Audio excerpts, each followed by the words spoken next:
আসসালামু আলাইকুম dear viewers, আজকে আমি আপনাদের দেখাবো কিভাবে সিলেটের বিখ্যাত পায়েস রান্না করতে হয়। শুরুতেই আমরা 1 লিটার দুধ ঢেলে নিব।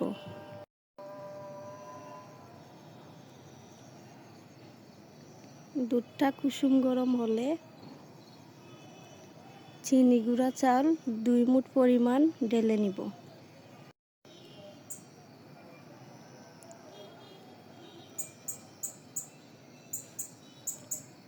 এখানে 250 পরিমাণ চিনি গুঁড়া চাল আছে।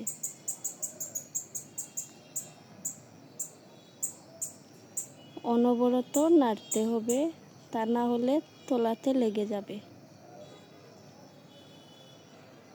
এবার কিছুক্ষণ অপেক্ষা করতে হবে, মাঝে মাঝে একটু নেড়ে দিতে হবে।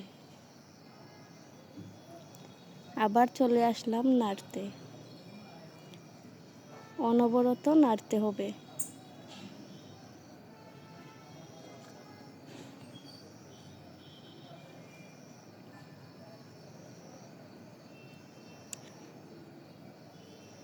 এবার 2টো তেজপাতা দিয়ে দিলাম, 3টা দারচিনি দিয়ে দিলাম, 3টা এলাচি দিয়ে দিলাম।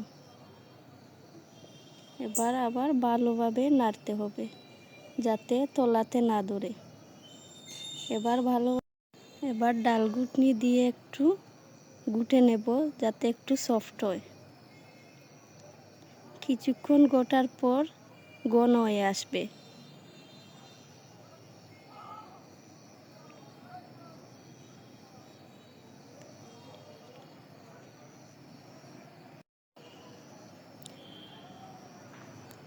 এবার আমরা ডাল ঘুটনিটি উঠিয়ে নেব, কিছুক্ষণ এভাবেই রেখে দেব যাতে আরেকটু ঘন হয়।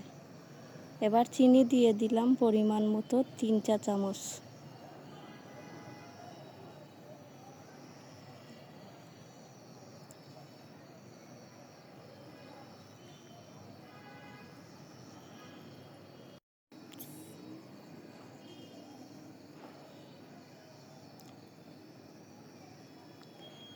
এবার খোসা ছাড়িয়ে বাদামগুলো উপর থেকে ছিটিয়ে নেব।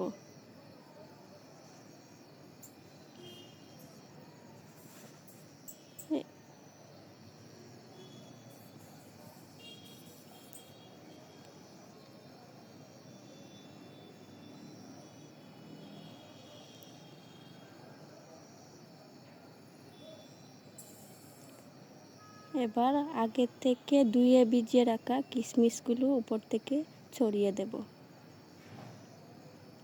এবার একটু নেড়ে চুলাটা বন্ধ করে দেব। আমাদের পায়েস এখন খাওয়ার জন্য রেডি।